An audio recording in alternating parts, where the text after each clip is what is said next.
السلام علیکم جی، let's talk شاک میں آپ کو خوش آمدید کہتا ہوں. ناظرین، میری کوشش ہوتی ہے کہ میں اس پروگرام میں ان سیاسی اور سماجی شخصیات سے بات کروں جو آج اتنی جد و جہد کے بعد ایک خاص مقام پر پہنچے ہیں. ان کا یہ سفر کیسا رہا، اس سفر میں کن مشکلات کا سامنا کرنا پڑا، یہ سب باتیں ان کی ہی زبانی آپ تک پہنچاؤں.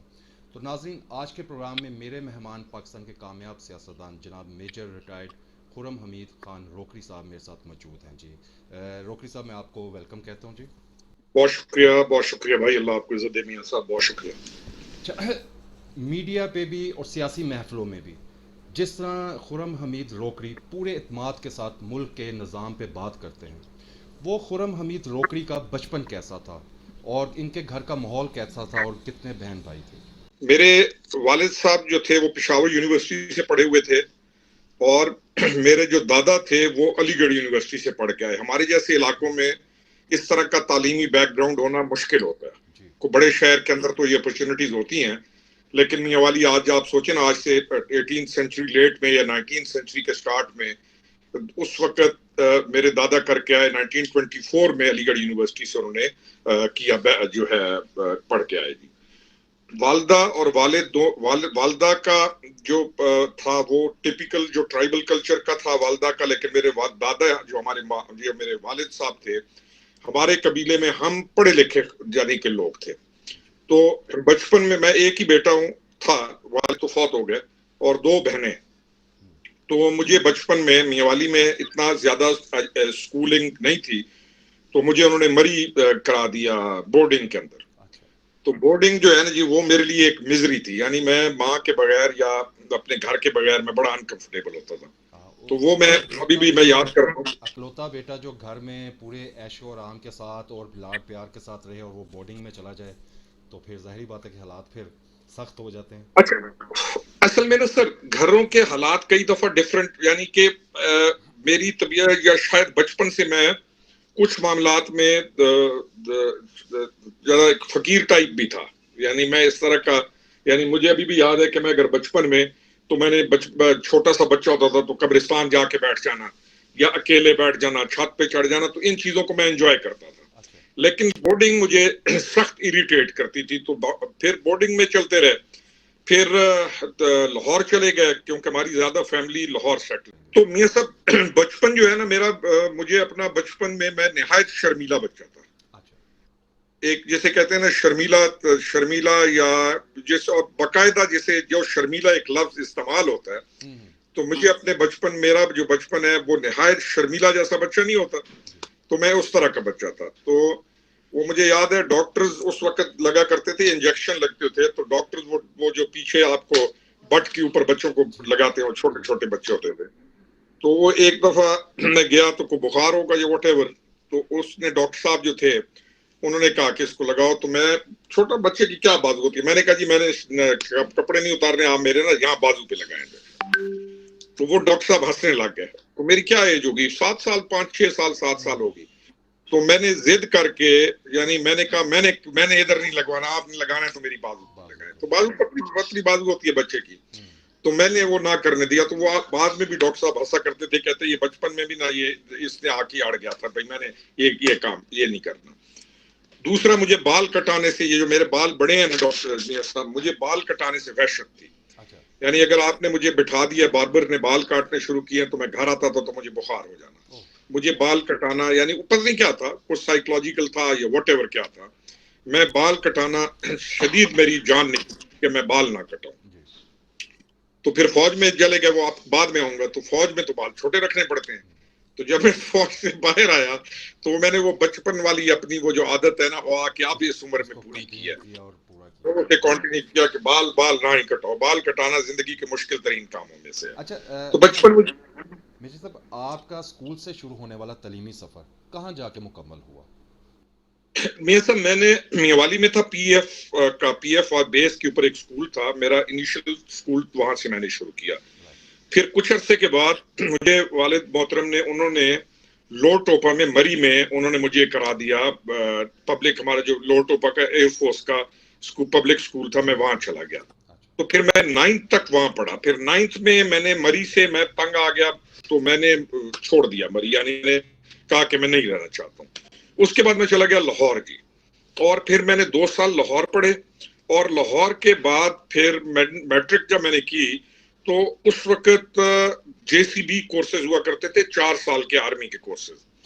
تو ہماری جو فیملی میں ٹرینڈ تھا کہ اچھی یعنی یہ جو کمیشن آفیسر ہونا یا اس طریقے کے انجینئرز بننا یا ڈاکٹرز بننا، تو میری طبیعت شروع سے نہیں تھی نوکری والی.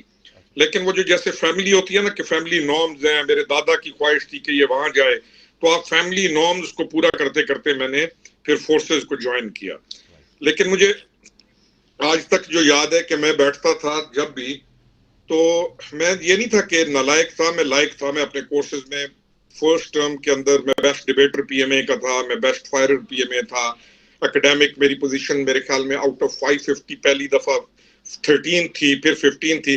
لیکن میں یہ کہتا تھا جب ہم بیٹھتے تھے کہ یار میرا جو ایم آف لائف ہے وہ مجھے ابھی تک کلیئر نہیں ہو رہا کہ ایم آف لائف ہے کیا میرا.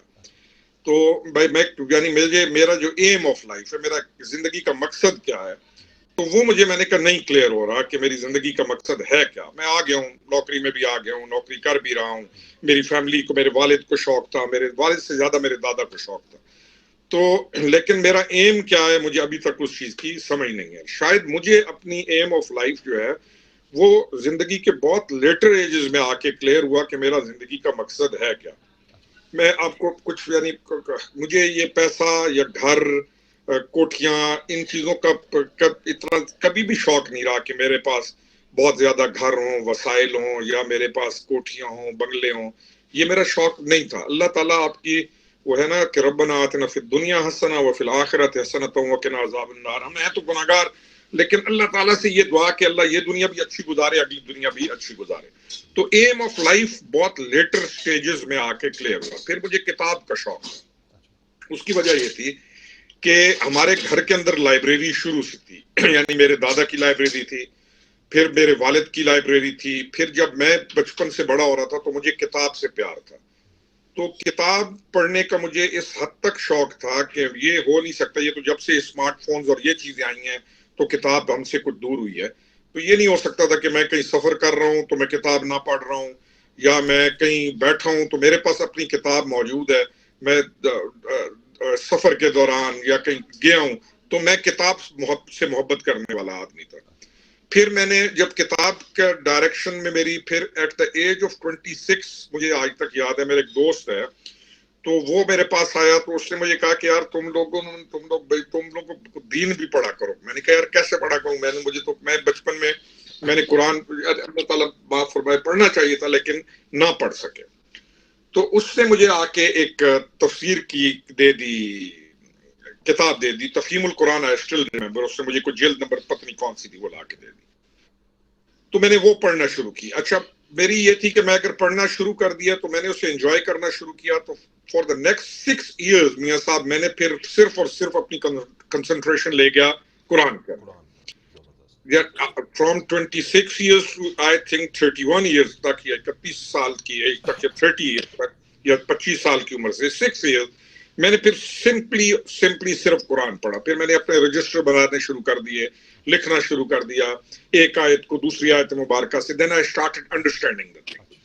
تو اس پہ میں نے پھر بہت، میرا وہ جو 6 سال ہیں دے ور امیزنگ. تو میں نے اس کے بعد پھر باقی کتابوں کا بھی مجھے شوق تھا، ہسٹری کا مجھے شوق تھا. پھر میں نے انجوائے کیا. مجھے پھر کہیں وہ جیسے آ جاتا ہے نا آپ کو ایک چسکا آ جاتا ہے. یہ جو پیریڈ ہے آپ کا مسلمانوں کا، اللہ آپ کو عزت دے، یہ جب جو جس کے اندر وہ اقبال بھی شعر لکھتے ہیں کہ وہ یہ جو پورا یورپ کا ٹرکی کا اوپر والا جو پیریڈ ہے، اس ٹائم کے جو 1100 کے درمیان، اس ٹائم کے جو علماء تھے، جو اسکالرز آئی وڈ سے، کیونکہ ہماری زبان میں علم کو یا عالم کے لفظ سے لوگ اتنے زیادہ متاثر نہیں ہوتے، لیکن اسکالر کے لفظ سے لوگ زیادہ متاثر ہوتے ہیں، کیونکہ ہمارے کچھ اپنے ایشوز ہیں، اس ایریا کے ایشوز ہیں. تو پھر میں نے ان اسکالرز کو پڑھنا شروع کیا تو میرا دماغ کھلنا شروع ہو گیا، یا واٹ ایور. پھر میں ہسٹری ان ریلیشن ٹو کتاب، پھر کتاب کا ریلیشن ود قرآن، ود حدیث، اور پھر میں چلا گیا مختلف قوموں کو پڑھنے کے لیے کہ اس پچھلی ہسٹری کتنی ہے. پھر مجھے اندازہ ہوا کہ ہمارے لیے جو سب سے اہم ہسٹری ہے وہ پچھلے 5000 سال کی ہسٹری ہے جو ہم پر افیکٹ ڈالتی ہے. ہم جتنے بھی آج ہم زندہ ہیں ہمارے کے اوپر جو افیکٹ ہے وہ پچھلے 5000 ایئرز کی ہسٹری کا، اس سے پہلے والی تاریخ ہم پہ اثر نہیں ڈالتی، لیکن پچھلے 5000 سال کی تاریخ ہمیں کنیکٹ کرتی ہے ایک دوسرے کے ساتھ. پھر مجھے شوق کے ایک ٹائم لگا کہ مجھے فرعون کو اور اس کی باقیات کو پڑھنے کا شوق پڑ گیا جی. کیونکہ میں نے جب پڑھا نا اس کو تو مجھے یہ محسوس ہوا کہ دنیا کے اندر کوئی اگر بڑی اسٹرانگ امپائرز گزری ہیں تو ان میں سے ایک امپائر وہ تھی، اور اس کی کوئی ریزنز ہوں گی، گڈ اور بیڈ تو ایک چیز علیحدہ ہے، لیکن کچھ ان کے اندر تو ایسی چیزیں تھیں کہ انہوں نے اتنی بڑی زبردست امپائر اپنی کھڑی کی، اور گورننس کا کیا سسٹم تھا ان کا اور کیسے وہ گورننس کرتے تھے. پھر میں نے ان کو بڑی ڈیٹیل میں پڑھا، پھر یعنی مختلف چیزیں، لیکن میں نے کنکلوڈ آ کے تو کنکلوژن تو ہو ہی نہیں سکتا آپ کو اگر علم کی طرف آپ پڑھیں. ابھی تو ہم پھر دوبارہ کیونکہ کتاب سے دور ہوئے، پھر ایک سٹیج آئی کہ میں نے فرائڈ کو پڑھا. جب میں نے فرائڈ تھوڑا سا پڑھا تو مجھے اس نے اپیل کیا، فرائڈ بہت اپیل کیا، لیکن فرائڈ کے ساتھ میں نے پھر ایک مصر کے تھے ان کا میں نے کاؤنٹر آرگومنٹ جب پڑھا تو میری اور کلیئرٹی بڑھ گئی. پھر مجھے آ کے ایک ٹائم پہ شوق پڑا ہیومن ایکسیلنس کا، کہ انسان جو ہے ڈیفینیٹلی اس دنیا کے اندر سب سے زیادہ اگر مسئلے میں کوئی مخلوق ہے تو وہ انسان ہے، اور اس دنیا کے اندر جس کے لیے سب سے زیادہ اسٹرگل جس کے لیے ہے وہ بھی انسان ہے. سب سے زیادہ کمزور بھی اگر اس دنیا کے اندر فزیکلی کمزوری کے اندر آئیں گے تب بھی انسان ہے. اچھا، خواہشات کے لحاظ سے بھی سب سے زیادہ ڈیپینڈیبلٹی اور سب سے زیادہ مسائل کا شکار بھی انسان ہے. تو پھر میں نے ہیومن ایکسیلنس کو پڑھنا شروع کیا کہ ہیومن ایکسیلنس کیسے اچیو کیسے ہوگی، اور اس کی اچیومنٹس کے کون سے سٹیجز ہیں، یعنی سٹیج 1 کیا ہے، سٹیج 2 کیا ہے، سٹیج 3 کیا ہے. تو آئی انجوائے دیٹ، اور پھر میں نے اس کو پریکٹیکلی سمجھنے کی بھی کوشش کی. پھر ایک بیریئر تھا جو ہمارے کچھ خاندانوں کی وجہ سے یا جن گھروں کے اندر آپ پیدا ہو جاتے ہیں یا جو آپ کا ماحول ہے، کہ انسان سے انسان کا ایک بیریئر ہے. ہمارا طبقاتی نظام ہے، کلچرل ہمارا ایسا، کسی نے کہا میں اس خاندان سے ہوں، کسی نے کہا میں یہ ہوں، کسی نے کہا وہ. اللہ تعالیٰ اگر آپ کو پیدا کر دے کسی اچھے خاندان میں کئی دفعہ اپنے بچوں کو بھی مثال دیتا ہوں کہ ہماری کیا حیثیت تھی، ہمیں اللہ کتا بھی پیدا کر دیتا، ہم کیا کر سکتے تھے؟ اگر کسی گندی نالی کے کیڑے پیدا ہو جاتے تب کیا کر سکتے تھے؟ تو اگر ہم یہ انسان پیدا ہوئے ہیں تو پھر انسان کو سمجھنا بہت ضروری ہے. یعنی میرے لیے سب سے اہم چیز یہ ہے کہ میں دوسرے انسان کو سمجھوں کہ وہ کیا ہے، یعنی میرا اور اس کا ریلیشن کیا ہے. پھر میں نے اس سفر کے اندر بھی ٹائم گزارا، اور باقاعدہ میں جب کہتا ہوں نا میں نے ٹائم گزارا تو میری اللہ تعالیٰ کی طرف سے طبیعت ہے کہ پھر میں ان چیزوں کو کھودتا ہوں، تلاش کرتا ہوں، افیکٹس دیکھتا ہوں، بھگتتا ہوں، گرتا ہوں، اٹھتا ہوں. تو اس اسٹرگل میں بھی میں نے اس فیلڈ کو بھی گزارا. پھر میں ایک سٹیج پہ آ کے میں فلسفی بھی پڑھتا تھا، اور فلسفی کو بھی میں کوئی اس کا انکار نہیں کرتا ہوں. پھر میں نے جو اسٹوئک ہے یا فلسفی آف اسٹوئکس کو میں نے تھوڑا اس کی طرف بھی میں نے رجحان کیا کہ یہ کیا چیز ہے، کیونکہ مجھے کئی چیزیں اس میں سے بہت زیادہ اپیل کی. تو یعنی کرتے کرتے کرتے اب پھر پولیٹیکل جو یہ جراثیم ہے نا، یہ میرے اندر میاں صاحب میں کہوں گا بچپن سے موجود تھے. اچھا، یہ اس پہ کاکول اکیڈمی میں جانے والے جو نئے کیڈٹس ہوتے ہیں، سننے میں آیا کہ ان کے ساتھ بڑی شدید قسم کی ریگنگ ہوتی ہے جاتے ہی، ان کا بڑا ریگنگ کے ساتھ جو ہے ان کو ویلکم کیا جاتا ہے. تو آپ کے ساتھ کیسا ایکسپیرینس رہا، اور جب آپ سینئر بیچ میں آئے تو پھر آپ نے جو ہے آنے والے نئے کیڈٹس کے ساتھ جو ہے وہ کیسا رویہ رکھا اس ریگنگ کے حوالے سے؟ یہ سب ہم لوگ گئے تھے اس وقت ہوتے تھے 4 ایئرس کورس، جے سی بی ایک کورس ہوتا تھا، ہم نے کی 4 سال کی ٹریننگ، اور وہ بڑی ہی ٹف ٹریننگ تھی. یہ میرے خیال میں جرمن پیٹرن کے اوپر اس وقت انہوں نے سٹارٹ کیا تھا. باقی ہمارے ساتھ کیڈٹس آتے تھے 2 سال والے، ہم تھے 4 سال والے. تو جو جے سی بی والے ہیں وہ نا ٹریننگ کر کے وہ جیسے لفظ کہتے ہیں نا اک جاتے ہیں. تو ایک تو یہ تھا. دوسرا یہ تھا کہ میری طبیعت کے اندر ہمیشہ ایک چیز یہ رہی ہے کہ جس چیز کو میں نے یعنی جس چیز سے اگر میں تنگ ہوا ہوں تو میں نے کوشش کی ہے کہ میں وہ چیز میں آگے نہ کروں. یعنی اگر میں ایک چیز کو میں نے پسند نہیں کیا تو میں نے اس کو کنٹینیو کرنے کی کوشش نہیں کی. میں نے ہمیشہ یہ سوچا کہ اب میری جب باری آئی ہے کرنے کی تو میں کسی اور اینگل سے کروں، میں تنگ نہ کروں. تو میرے خیال میں میرے جتنے بھی جونیئرز میرے تھے وہ نہیں کہہ سکتے کہ میں نے انہیں اس طریقے سے پنشمنٹ دی ہو یا وہ کیا ہو، وہ والا ایٹیچیوڈ کیا ہو. یہ میرے اندر ہے. یعنی اگر میں نے یہ دیکھا کہ میرے والد صاحب میرے ساتھ اس معاملے میں اگر وہ بہتر کرتے تو میں شاید اور زیادہ نکھرتا. تو میں میری جب اولاد کی باری آئی تو میں نے وہ چیزیں میرے اندر یاد رہیں کہ میں نے بھائی میں نے ان کی پرسنالٹی کو نکھارنے کے لیے وہ کام نہیں کرنا، کیونکہ مجھے فیل ہوا تھا کہ اگر میرے ساتھ یہ ہوتا تو میرا یہ ایک اللہ تعالیٰ کی طرف سے اچھا چیپٹر ہے. تو اس لیے میرا وہ تو میرے کو جونیئرز یا میرے کولیگز ہی بتا سکتے ہیں کہ، لیکن میں یہ سمجھتا ہوں کہ میرا فوج کے اندر بہت اچھا ٹائم گزرا. یعنی اچھا تھوڑا لفظ ہے، بہت ہی اچھا دور. لیکن آپ نے جو ویلکم ریگنگ ہوتی ہے اس کو فیس نہیں کیا آپ نے؟ ہاں ڈیفینیٹلی، وہ تو جو بھی جائے گا کرے گا. اچھا، وہ مجھے آج تک یاد ہے. میں نے یادگار جو ہو وہ یادگار سناتا ہوں، کیونکہ میرا بیک گراؤنڈ، میں بڑا کپڑے پہننے کا یا ان چیزوں کا بڑا شوقین تھا. تو جب میں ٹیسٹ دینے گیا کراچی میں تو میرے چچا کے ایک دوست تھے، انہوں نے کہا یہ کیا کر رہے ہو اس کے ساتھ؟ انہوں نے کہا اس کو یہ فوج میں جا رہے ہیں. انہوں نے کہا یار وہ ڈرامہ کے پروڈیوسر تھے، ان کے پاس بیٹھے. انہوں نے کہا اس کو اگر ہمارے حوالے کر دو تو ہم اس کو ڈرامہ میں لے کے جاتے ہیں. میں نے دل میں سوچا یار یہ بڑا اچھا آپشن دے رہا ہے. تو میرے چچا نے اسے کہا شرم کرو تم، ہم وہ ہیں. تو جیسے اس کو ڈانٹ ڈھونڈ کے کر دیا. تو مجھے یاد ہے میں جب گیا پی ایم اے میں تو میں نے ایک سلک کی وائٹ شرٹ پہنی ہوئی تھی اور میں نے نیچے بڑی خوبصورت ٹراؤزر پہنی ہوئی. میں گیا تو اس کی ادھر ایک جیب لگی ہوئی تھی یہاں پہ. تو وہ جیسے کرتے ہیں، وہ ایک سارجنٹ جو ہمارے سینئر موسٹ تھے، یہ کیم اور انہوں نے اس جیب میں ہاتھ ڈالا اور انہوں نے ایسے آپ کی جیب ہے اور انہوں نے اس کو ایسے پھاڑا تو پوری شرٹ نیچے تک پھٹ گئی. اب میں حیران پریشان، میں نے کہا یہ میری شرٹ کے ساتھ انہوں نے یہ کیوں کیا؟ تو وہ مجھے آج تک وہ والا سین جو میری شرٹ، لیکن وہ پارٹ آف ملٹری لائف ہے. تو پھر میں ابھی بھی پچھلے دنوں ہم اپنے کو جو روم میٹ تھے چاروں، ایک تو نہیں ملا، 3 ہم اکٹھے ہوئے تو بڑی ہم وہی باتیں یاد کر رہے تھے. تو لانگ ٹائم جی گزر جاتا ہے وقت، لیکن آئی انجوائڈ مائی ٹائم. زندگی میں کبھی کوئی ایسا خواب دیکھا اور جس کی تعبیر کے لیے آپ نے جدوجہد کی ہو، یا وہ مکمل ہو گیا یا ابھی بھی جدوجہد اس کی جاری ہے؟ میاں صاحب مجھے نا خواب آتے ہیں. میری زندگی میں نا خوابوں کا میرے ساتھ تعلق ہے. یعنی میں خواب میرے ساتھ آتے ہیں جو پریکٹیکل. ایک تو ہوتا ہے نا کہ آپ کا خواب آپ ویسے خواب دیکھ رہے ہیں، میں وہ جو سوتے ہوئے رات کو آپ دیکھتے ہیں نا ڈریمز، میرا ان کے ساتھ بھی کنیکشن ہے. تو میری زندگی کا تعلق ان خوابوں کے ساتھ، اصل والے خوابوں کی بات کروں. ویسے میرا ایک خواب شروع سے میں جیسے تھا تو میں یہ سوچتا تھا کہ یار ہمارا جو سسٹم ہے ہمارے ملک میں، جو پولیٹیکل سسٹم ہے، ہمارے لوگوں کو وی ڈیزرو اے بیٹر لائف. ہم ایک اچھی کوالٹی ڈیزرو کرتے ہیں، ہم زیادہ انڈیپینڈنس ڈیزرو کرتے ہیں، ہم زیادہ ریسپیکٹ ڈیزرو کرتے ہیں. ہمارے لوگوں کو اپنے حقوق کا علم نہیں ہے، پلس ان کو یہ اتنا پتہ نہیں ہے کہ لائف کو کیسے انہوں نے پیٹرن میں لے کے جانا ہے. برے صغیر پاک و ہند کو دیکھ کے مجھے یہ تعجب ہوتا تھا کہ یہ صرف ٹانگا بنا کے ٹانگے پہ چلتے رہے. دوسری اقوام نے ٹانگے سے بگی بنائی، بگی کی آگے 10 قسمیں بنائیں. تو ہم ریسرچ اور ڈیولپمنٹ کے اندر نہیں ہیں، ہم اچھے نقشے نہیں بناتے. پھر ہمارا جو کلونیلزم کا پیریڈ ہے، میں نے اس کے افیکٹ ہمارے اوپر بہت زیادہ ہے. اگر کلونیلزم کا پیریڈ نہ ہوتا تو ہم جس پیٹرن میں آ رہے تھے تو شاید ہم دنیا کی ایک بہت بڑی معزز قوم ہوتے.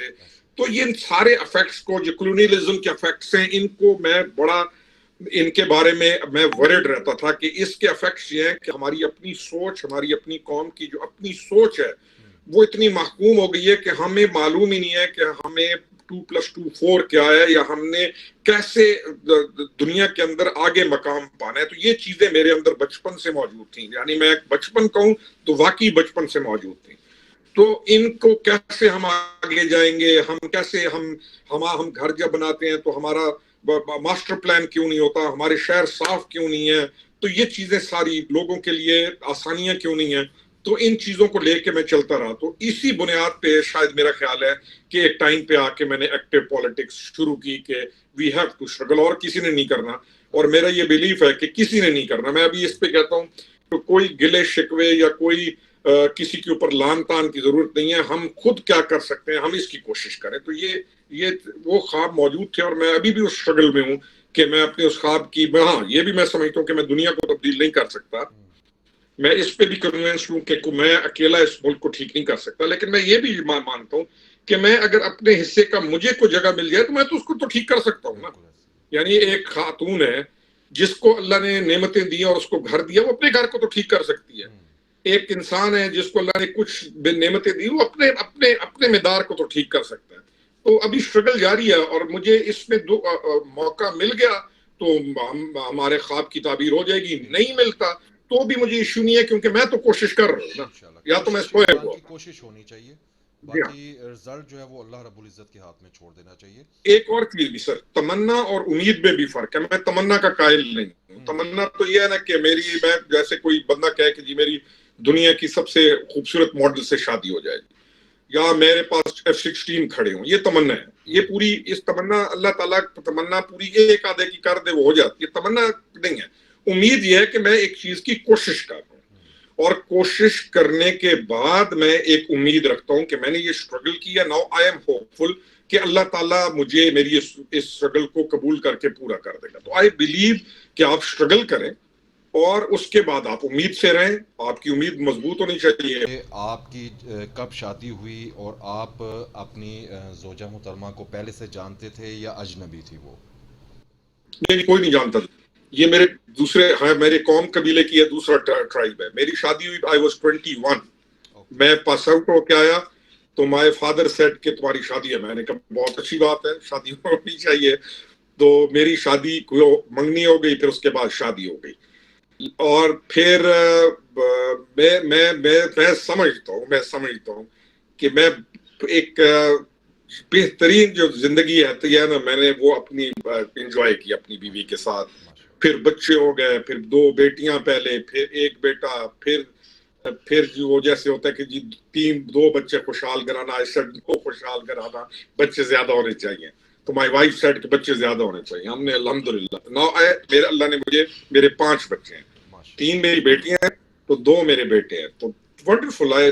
میرا پھر over a period of time میرا اور میری بیوی کا شاید کنیکشن اتنا اچھا ہو گیا کہ ناؤ میں تو کبھی کبھی اسے کہتا ہوں کہ ابھی تو مجھے لگتا ہے کہ میری ماں بھی تم بننے کی کوشش میں ہے، تو فلانا بھی. تو now I am enjoying the life. تو ٹھیک ہے، زبردست. گھر میں جو ہے وہ حکم کس کا چلتا ہے؟ وہ تو وہی بتا سکتی ہے. میں بلیو کرتا ہوں کہ اللہ تعالیٰ نے مرد کو عورت کو بہت مضبوط بنایا ہے مرد سے. یہ میرا بلیف ہے کہ مرد سے عورت مضبوط ہے، لیکن گھر کے اندر جو معاملات ہیں اندر کے اور باہر کو، اللہ نے مرد کو اس کے اوپر فضیلت اس لحاظ سے نہیں دی کہ وہ اس کو ریڈیکیول کرے گا، لیکن رسپانسبلٹی اللہ نے یہ ڈالی ہے کہ حکم اس کا چلتا ہے. یعنی بہت سارے معاملات میں اللہ نے اس میں ڈالی ہے. اور میری اس میں بیوی اللہ اس کو عزت دے، اس کا بھی یہی تھا کہ وہ مجھے کہتی ہے کہ اگر شاید آپ اس طرح کے نہ ہوتے جیسے آپ کرتے ہو، یعنی میں نیچرلی ڈومینیشن میرے اندر ہے. میں وہ یہ نہیں ہے کہ میں بیٹھا ہوں تو میرا کام کو اور کر دے، تو میں بیٹھا ہوں تو کوئی ادھر سے آ کے ادھر کر دے. میں ایک نیچرلی ڈومینیٹ کر جاتا ہوں چیز کو. تو وہ بھی کہتی ہے کہ اگر آپ کی پرسنالٹی میں یہ اسٹرینتھ نہ ہوتی تو شاید ہماری زندگی میں وہ لذت اور لطف نہ ہوتا جو اس وجہ سے ہے کہ اللہ نے آپ کو ایسا بنایا ہے. تو میں ہوں ہی ایسا، اس لیے مجھے کوئی ایشو نہیں ہے. اچھا آرڈر اپنے میاں صاحب، آرڈر اپنے ہی چلتا ہے. فائنل جا کے آرڈر اپنے ہی چلتا ہے، لیکن آرڈر میں ایسے چلانے کا قائل بھی نہیں ہوں میں. یعنی چلتا ہے ٹھیک ہے، نیچرل فلو کے اندر چلتا ہے. اچھا میجر صاحب، ایک فوجی کی تربیت اور مزاج سیاستدان کے مزاج سے بہت مختلف ہوتا ہے. دونوں ایک دوسرے کی ضد ہیں یہ کہہ لیں، اور آپ ایک فوجی تربیت یافتہ انسان ہیں. تو پھر سیاست اور جمہوریت اگر اس تربیت کے حوالے سے دیکھیں تو وہ آپ کے مزاج کے خلاف جاتی ہے. تو پھر آپ سیاست میں جو ہے وہ کس طریقے سے آئے اور کس طرح آئے وہ؟ میاں صاحب، میرے فوج کی زندگی بھی ایسی تھی کہ میرے جو دوست آتے تھے تو وہ دیکھتے تھے کہ میرے پاس اپنے علاقے کے 10 15 بندے آ کے بیٹھے ہوئے ہیں شام کو، یا میں اگر کسی سیٹ کے اوپر ہوں تو میرے پاس ایک نا جمع غفیر لگا رہتا تھا. تو میں فوج کے اندر بھی میرا مزاج ایسا تھا کہ جو باقی کام کسی سے نہیں ہوتا تھا تو وہ مجھے کہتے تھے، تو میں وہ کام بھی کسی کو کہہ دینا، دوست کو کہہ دینا، دوست آ رہے ہیں جا رہے ہیں. میں اس طرح کا فوجی مزاج کا آدمی تھا بھی نہیں. لیکن مجھے جو فائدہ سیاست کے اندر فوج کی جو ٹریننگ سے مجھے جو فائدہ ہوا وہ میں نے پورا لیا. یعنی جو فائدہ مجھے وہاں سے لینا چاہیے تھا، میں قائل ہوں کہ مجھے جو فائدہ آپ سے لینا چاہیے وہ میں آپ سے فائدہ پورا لوں. یعنی آپ اگر ڈاکٹر ہیں تو مجھے آپ سے وہ چیز، وہ حکمت آپ سے مجھے میرے اندر ہونا چاہیے کہ میں نے آپ کو کیسے وہ فائدہ لیا. وہ کون سے کوئی دو فوائد جو ہے وہ بھی ساتھ شیئر کر دیجیے گا. کیسے سر؟ دوبارہ کہیے.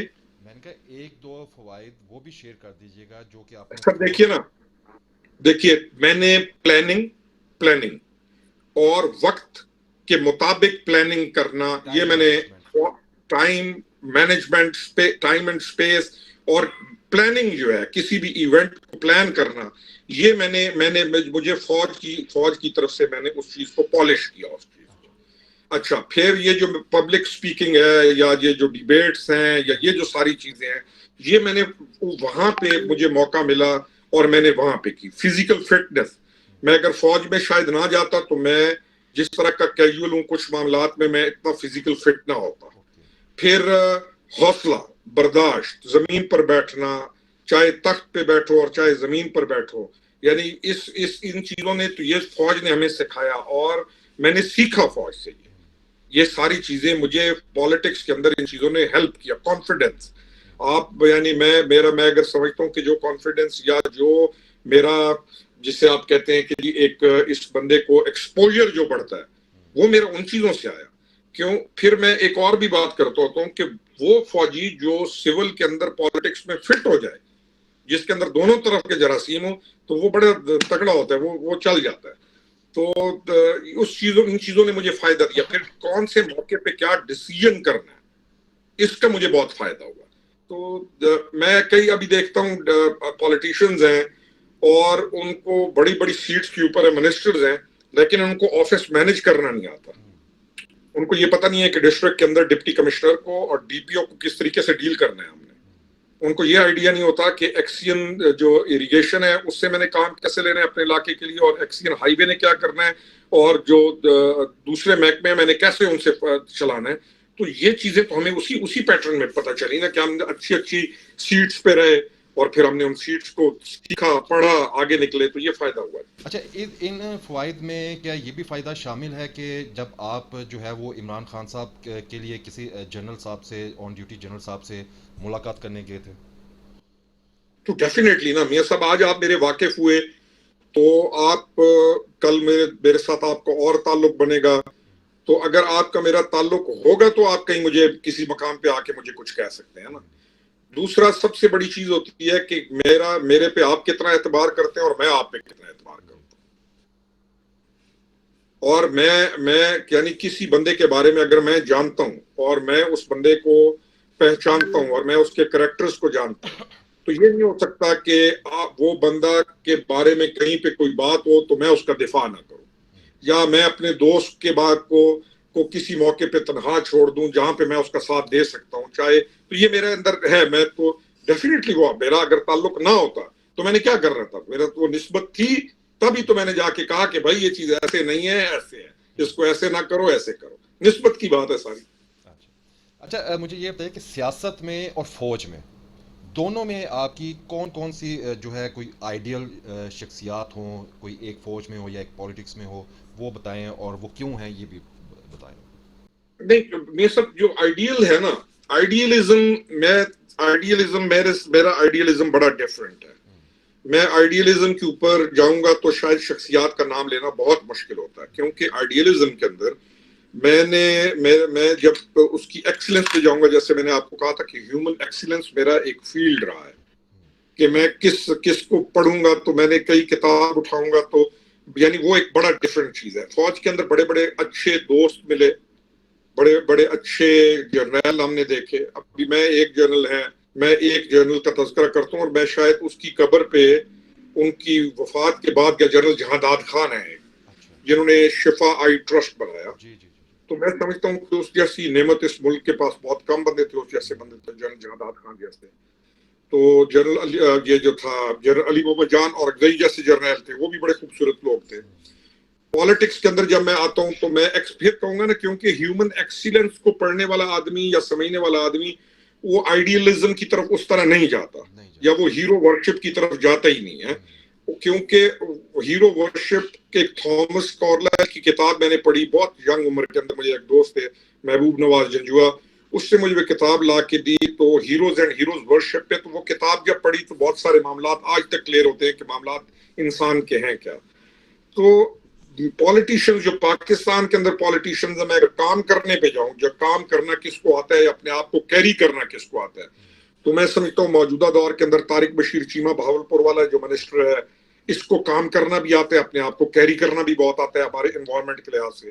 میجر طاہر صادق ایک ایسا آدمی ہے کہ جس نے ڈیلیور کیا اپنے علاقے کو، کام کرنا بھی آتا تھا۔ تو امپریس ہونا ایک اور چیز ہے، لیکن ایک ہے نا کہ آپ کو پتہ ہے کہ اس بندے کو کام کرنا آتا ہے، اس بندے کو ڈیلیور کرنا آتا ہے۔ ہمارے پاس جو سب سے بڑا فقدان ہے وہ یہ ہے کہ یہاں پہ اہلیت اور قابلیت کے مطابق مقام پانا بہت مشکل ہے، اور بہت بہت اہل لوگ ضائع ہو جاتے ہیں، اور بالکل جن کے اندر وہ کیپیبلٹی ہے ہی نہیں، وہ ان سیٹس کے اوپر براگمان ہوتے ہیں۔ دوسرا، ہمارا برین ڈرین ہوا۔ ہمارے ملک میں جب لوگوں کو آگے سٹرگل کرنے کے لیے جگہ نہ ملی تو ملک چھوڑ کے چلے گئے، تو پاکستان اوورآل کو لیفٹ اوورز کا ضلع ملک بن کے رہ گیا۔ پھر ہمارے جو یعنی بہت ساری چیزیں ہیں، یہ سب اس کے اندر میں اس لیے آئیڈیلزم کی طرف نہیں جاتا ہوں، نہیں نظر آتی ہیں ایسی شخصیات کے جن کو میں کہوں کہ یہ میرے آئیڈیل ہیں۔ اچھا میجر صاحب، میں باری باری جو ہے وہ 3 نام لوں گا، تو وہ جو ہے نام سن کے جو بھی ایک جملہ اس پرسنالٹی کے بارے میں آپ کے ذہن میں آئے تو آپ نے وہ شیئر کرنا ہے اسی ٹائم۔ اوکے میاں صاحب۔ جناب آصف علی زرداری صاحب۔ یاروں کا یار ہے جی، یہ اس کی ایک اتنی بڑی کوالٹی ہے کہ وہ انسان کو بہت مضبوط کر دیتی ہے۔ دوستی نبھا جانے والا اور دوست کے لیے کھڑا ہو جانے والا آدمی بہت ساری چیزوں سے باقی لوگوں سے آگے نکل جاتا ہے صاحب۔ اور جناب میاں نواز شریف صاحب۔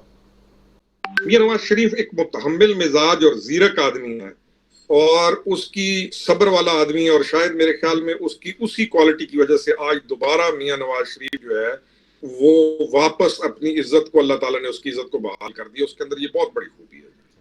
اور جناب محترم عمران خان صاحب۔ عمران خان جو ہے نا جی، وہ ایک ہیرو ہے، اور عمران خان ایک ہیرو اور ناشکر گزار آدمی ہے جس کو کسی چیز کی بھی کوئی قدر نہیں ہے، سیلف آبسیسڈ آدمی ہے۔ وہ اس کو شیشے کے اندر ہر طرف اسے اپنا آپ نظر آتا ہے۔ اچھا، سیاست میں عدم برداشت کس کی وجہ سے ہوئی، اور کیا سمجھتے ہیں کہ یہ معاشرے پر کتنے برے اثرات ڈال سکتی ہے، اور اس پر قابو کیسے پایا جا سکتا ہے؟ یہ سب عدم برداشت، ہمارے پاس ایک ویکیوم جب آیا نا، آبادی بھی کم تھی اور لوگ ڈپرائیوڈ تھے، اور زیاد صاحب کے دور میں جو ایک الیکشن ہوا جس میں ہمارے پاس نان پارٹی بیسس کے اوپر، جس پہ پیپلز پارٹی نے بائیک آؤٹ کیا اور بہت بڑی غلطی کی انہوں نے، تو جو ہو گئی۔ اس کے بعد ایک نئی بریڈ پیدا ہوئی پاکستان کے اندر، پالیٹکس کے اندر، جن کی جو بنیاد تھی وہ پیسہ تھی، اور پھر وہ پیسہ یہ نہیں تھا کہ انہوں نے کیسے کمایا، یعنی جاگیردار جو آپ کا پالیٹیشین تھا نا، وہ جو مرضی تھا اس کے اندر اپنے نیگیٹو پوائنٹس تھے، لیکن وہ کرپٹ نہیں تھا، وہ کچھ اصولوں پہ سودا بازی نہیں کرتا تھا، وہ اپنے اس نارمز کو، اپنے اس کو چیز کو وہ رکھتا تھا۔ یہ جو نئی آئے نا، تو ان کے اندر نارمز اور ایتھکس بالکل نہیں تھے، یہ صرف مقام پانا چاہتے تھے۔ خوشامد کا ایک بہت بڑا طریقہ آگے آیا ہے، دس از ہاؤ پورا پاکستان تبدیل ہوا۔ اب جب یہ تبدیل ہوا تو ہمیں علم کی طرف جانے کے بجائے ہم ایک ایسی ڈائریکشن میں گئے کہ اور ذرائع سے بھی پیسہ کمایا جا سکتا ہے، اور اگر پیسہ ہے تو تم معزز ہو۔ یہ ایک نیا چیپٹر ہمارے اندر کھلا، اور پیسہ کمانے کے لیے کسی بھی حد کو کراس کر لیا جائے، وہ تمام چیزیں ہمارے اندر یہ نئی ڈیولپمنٹس ہوئی۔ اب جب یہ تمام چیزیں ہو رہی تھیں تو آپ کے اندر ایک خیر والے لوگ موجود ہوتے ہیں جو اس چیز کو ریزسٹ کر رہے ہوتے ہیں، یا اس چیز کے ویکیوم کی وجہ سے وہ تنگ آئے ہوئے ہوتے ہیں۔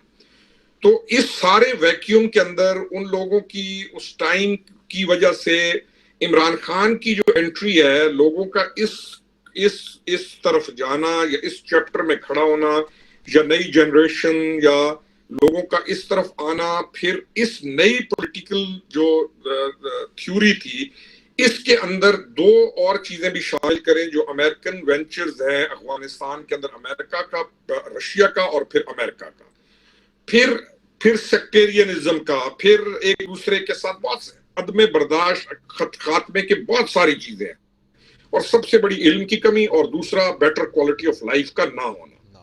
تو جو محرومیاں ہیں وہ آپ کو کسی بھی قوم کو عدم برداشت کی طرف لے کے جانے والے تحریک کھڑی کرنے میں بہت معاون ثابت ہوتی ہیں۔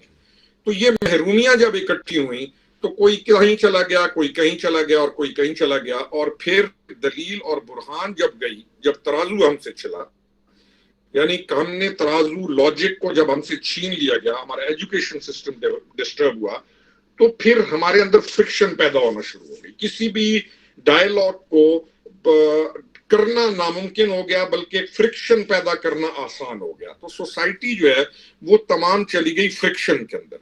اب جب فرکشن ایک ایسی چیز ہے، وہ ایسی حدت اور ایسی حرارت پیدا کرتی ہے کہ جس کی بنیاد پر چیزیں ڈسٹروائے ہو جاتی ہیں.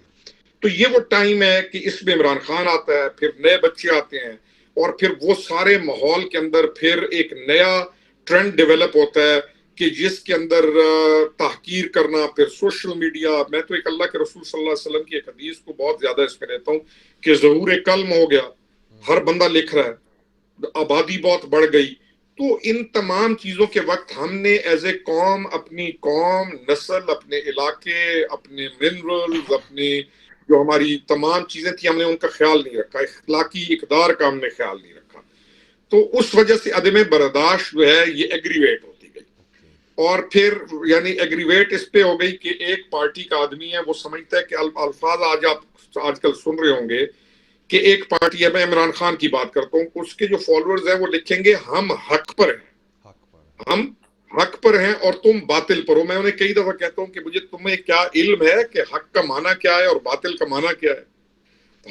یعنی تم نے ایک سرکل لگا لیا ہے اور تم یعنی امر بالمعروف، یہ بائی ڈیزائن ان چیزوں کو ڈالا گیا. اتنی بڑی زیادتی ہوئی.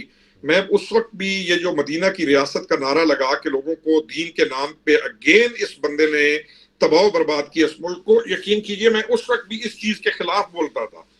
تو اتنی زیادہ جرم کیا گیا ہے فرام دس ون مین، ایک آدمی کی طرف سے، یہ الفاظ استعمال کر کے حق و باطل والے. پھر مرشد بھائی، اب عدم برداشت کو تو آپ کہاں پہ لے کے جائیں گے؟ چیپٹر کہیں اور چلا گیا. آپ نے اگر کسی چیز کو بھی لاجیکل، آپ نے اس کو کوشچن بھی کیا، لاجیکل کوشچن بھی کیا، تو وہ آپ ان کے نزدیک باطل پہ ہیں. اب باطل کا ریزلٹ، ان کے باطل کا کیا کیا جائے گا؟ حق باطل کے ساتھ کیا کرتا ہے؟ وہ کہتے ہیں جی حق تو پاش پاش کر دیتا ہے باطل کو. جسٹ تھنک کہ کون سی چیز کو کس جگہ کے اوپر آ کے انہوں نے فٹ کیا. اور اب اللہ تعالیٰ رحم فرمائے، حل کیا ہے؟ حل یہ ہے میاں صاحب کہ حل یہ ہے کہ ایک ہاتھ جب گندا ہو جائے یا ہاتھ، تو دوسرا ہاتھ اس کو نا رگڑ کے ذرا ٹھیک کرتا ہے، صاف کرتا ہے. اگر کوئی میل لگ جائے نا اس ہاتھ پہ، تو میں پیار سے تو صاف نہیں کروں گا، تو مجھے تھوڑا سا اس کو رگڑنا پڑے گا. اب اس وقت رگڑے کی تھوڑی سی ضرورت ہے، کیونکہ ہم ایک ایسی آزاد قوم بن چکے ہیں. اب آپ یہ دیکھیے کہ ہم ہمارا لوکیشن دیکھیے، جغرافیکل لوکیشن دیکھیے، اور اس پوری تحریک کا ایک محور تھا جو آج آ کے ہمیں سمجھ آتا ہے کہ اینٹی اسٹیبلشمنٹ کا نام دے کے یہ چاہتے تھے کہ اس ملک کی جو فوج ہے اس کا خاتمہ کر دیا جائے. اور اتنی بڑی ایک موومنٹ چلائی گئی، اتنے ایک ڈیزائنڈ موومنٹ چلائی گئی کہ عام بچہ جس کو کوئی تعلق ہی نہیں ہے اس چیز کے ساتھ، جو کل تک 2 سال پہلے 5th جنریشن وار پہ یعنی وردی کو چوم رہا تھا، آج وہ گالیاں نکال رہا ہے. تو یہ ایک مینٹلی سائیکولوجیکل ڈس آرڈر کے اندر چلی گئی ہے قوم. اب اس کو ریٹریو کرنا یہ ہمارے لیے لازم ترین چیز ہے، کیونکہ ہمارے لیے تو ہمارا ملک اہم ہے اور ہمارے لیے ہمارے ادارے اہم ہیں. اگر ہم ان کو بچاتے نہیں ہیں اور اپنے ملک کو اسی کے حوالے کر دیتے ہیں. میں تو پچھلے دنوں جب ان کو کہا، میں نے کہا یار تمہارا کیا دل ہے بھائی، GHQ کی چابیاں تمہیں دے دی جائیں، تمام جو سیکٹریز ہیں انہیں بھیج کے ان کے دفتر تمہارے حوالے کر دیے جائیں، کرنا کیا چاہتے ہو مجھے یہ تو بتاؤ. چلتا تو تمہارے سے اپنا 10 بندوں کا، اپنے گھر کا انتظام تم لوگوں سے صحیح چلتا نہیں ہے. ایک ڈپٹی کمشنر کو تم قابو نہیں کر سکتے ہو. تمام پلاننگ تمہاری غلط ہوتی ہے. What do you want? You want chaos. مجھے یہ سمجھ آئی کہ یہ موومنٹ پوری ریزلٹ ہوتی ہے chaos کے اندر، اور chaos اور کنفیوژن بڑی خطرناک چیز ہے. لیکن ایک اور بھی اس میں ایک پازیٹیو پہلو ہے کہ chaos کے خاتمے پہ بڑی بڑی قوموں نے ترقی کی ہے. جب وہ chaos سے نکلی ہیں تو انہوں نے بڑی بڑی ترقی بھی کی ہے. ہم اس پیریڈ میں سے گزر رہے ہیں، آپ اور ہم آج کل، کہ ہم وہ لوگ ہیں جو chaos کے خاتمے کے لیے کوشش کر رہے ہیں پریکٹیکلی. اور اس chaos اور کنفیوژن کا خاتمے میں اللہ تعالیٰ نے ہمیں کامیابی دے دی. تو یہ ملک واقعی ایک، میں تو نہیں ہوں نا، آپ تو نہیں، اور بھی بہت دنیا ہے. تو اس chaos اور کنفیوژن سے نکلنے کے بعد I tell you، مجھے اس ملک کا فیوچر بہت اچھا نظر آتا ہے. لیکن chaos کا خاتمہ ضروری ہے، تھوڑا رگڑنا پڑا تو رگڑنا بھی ضروری ہے. میں تو یہ سمجھتا ہوں. اچھا ابھی جو آپ نے بات کی ہے فوج کی اور اس ساری جو معاملے کی بات کی ہے، تو کیا آپ نہیں سمجھتے کہ عمران خان کو لانے کی وجہ سے ملک و قوم کا جو ناقابل تلافی نقصان ہوا ہے، اور جو لانے والے ہیں وہ اب سائٹ پہ ہٹ کے جو ہے وہ، یہ تو نہیں میں لفظ کہوں گا کہ انجوائے کر رہے ہیں، لیکن وہ بالکل ہی سائٹ پہ ہٹ گئے ہیں اس کو، اس سارے معاملے کے بیچ میں رکھ کر اور پورے ملک کو چھوڑ کر؟ میاں صاحب مانسٹر کریٹ کیسے ہوا؟ مانسٹر بائی اٹ سیلف تو کریٹ نہیں ہوا نا، جی مانسٹر کریٹ کیا گیا ہے. اب اس میں آج بھی ایک صبح بات کر رہا تھا کہ اس کے اندر کیونکہ ہم تھرڈ ورلڈ کنٹری ہیں، ہم سسٹم ڈیولپ نہیں کر سکے، تو ہمارے پاس شخصیات کسی بھی سیٹ کے اوپر بیٹھی ہوئی اہم ہوتی ہے. وہ اب اس کے اندر فوج نہیں ہے، جوڈیشری شامل ہے، اس کے اندر آپ کے بیوروکریٹس شامل ہیں، اس کے اندر آپ کا ایجوکیشن سسٹم پالیسی والے لوگ شامل ہیں، اس کے اندر آپ کے انڈسٹریلسٹ شامل ہیں، چیدہ لوگ شامل ہیں جنہوں نے بھی یہ مانسٹر کریٹ کیا. ہاں ایک ٹائم آئے گا کہ ہم اس کیوس سے جب نکل جائیں اور ہم سٹیبل ہو جائیں تو ہمیں اس کے اوپر پورا بیٹھ کے ایک سٹڈی کرنا چاہیے کہ اس مانسٹر کو کریٹ کرنے والے کون کون تھے، کس جگہ پہ کون تھا. اور میں تو اس چیز کا قائل ہوں کہ ایک سٹیج پہ آ کے آپ کو ان سے کوسچن آنسر کرنا چاہیے، آپ کو ان کو بٹھانا چاہیے، اوپن ڈیبیٹ میں لانا چاہیے، جیسے آپ اور میں بیٹھے ہوئے ہیں، آپ اور میں گفتگو کر رہے ہیں نا، اسی طریقے سے اس مانسٹر کریٹ کرنے والوں کو بھی ایک ٹائم کے اوپر بٹھایا جائے کہ بتائیں آپ نے یہ کیوں کیا، آپ نے یہ کیوں کیا. بیکاز ان کا جواب میں ان کو الزام تو ٹھہرا سکتا ہوں، مورد الزام میں ان کو ٹھہرا سکتا ہوں، لیکن ان کا جواب میں نہیں دے سکتا ہوں. they have to answer themselves، چاہے وہ کسی بھی مقام کے اوپر جا کر، قوم کے آگے، پارلیمنٹ کے آگے، کسی بھی جگہ کے اوپر کھڑے ہو کے، میڈیا کے آگے ان کرداروں کو لا کے بٹھانا چاہیے کہ بتاؤ تم نے یہ کیا کیا اس ملک کے ساتھ. اور یعنی یہ تو میں اکثر یہ کہتا ہوں کہ اس ملک کے اندر ایک بہت بڑی خوبی یہ ہے کہ اس کا امیون سسٹم بہت اچھا ہے، اور لوگوں کی خواہشات بڑی کم ہے. میکسیمم ہمارے جو لوگوں کی خواہشات کیا ہے، ایک 1 to 5، 2 کمروں 3 کمروں کا گھر، ایک کچن، اور اس کے بچے، اس کی بیوی ان کو صاف ستھرا کر کے اسکول بھیج رہی ہو اور وہ دوائیاں ان کو مل رہی ہو. دس از آل واٹ وی وانٹ. ہماری میکسیمم قوم تو اس پہ خوش ہے اور اچھی قوم ہے، پازیٹیو لوگ ہیں، تو ہمارا امیون سسٹم سٹرونگ ہے. دیٹس وائی اتنے بڑے ڈرسٹک پلان کے باوجود آج ہم نہ صرف سروائیو بھی کر رہے ہیں بلکہ ہم اس سے نکلنے کی تیاریوں میں بھی ہیں، ہم اس کا افیکٹ بھی کم کر رہے ہیں.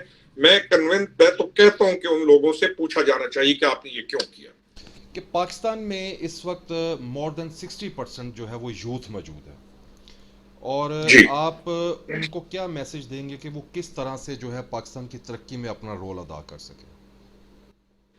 میرا ساری کی ساری پولیٹیکل جو سٹرگل ہے وہ بیسڈ اسی یوتھ کے اوپر ہے.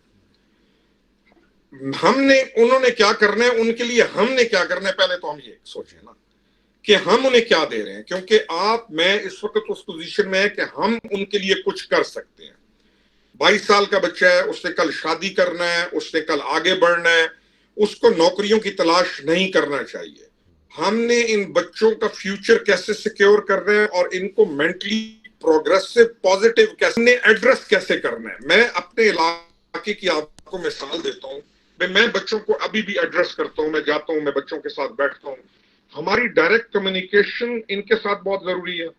دوسرا، ان کے مزاج کو کام ڈاؤن کر کے ماڈرن جو ہمارا ورلڈ ہے اس کے مطابق ان کو آگے لے کے جانا یہ ہم نے کرنا ہے. وہ تو بیچارے پھنس چکے ہیں بچے، وہ تو کنٹینر کے اوپر کھڑے ہو کے دیکھ کے وہ تو میں کئی دفعہ کہتا ہوں زومبیز بن چکے ہیں. جو بچے زومبیز بن رہے ہیں ان کا اینٹی ڈوپ تلاش کرنا ہے میاں صاحب، ان کا اینٹی ڈوپ تلاش کر کے ان کو کام ڈاؤن کر کے ان کو for a better life Pakistan کے لیے اور ان کی اپنی زندگیوں کے لیے ہم نے بچانا ہے. وہ تو راستہ گم کر چکے ہیں، ان کو تو پتہ ہی کچھ نہیں ہے کہ ان کے لیے کون کیا کرے گا اور وہ کیسے اگلی زندگی گزاریں گے. یہ جو سوشل میڈیا ان چیزوں نے ان کو obsessed کر دیا.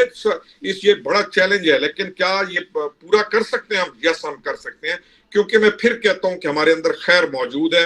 جتنا مرضی یہ کوشش کریں، ہم بیسیکلی اچھے لوگ ہیں، ہم برے لوگ نہیں.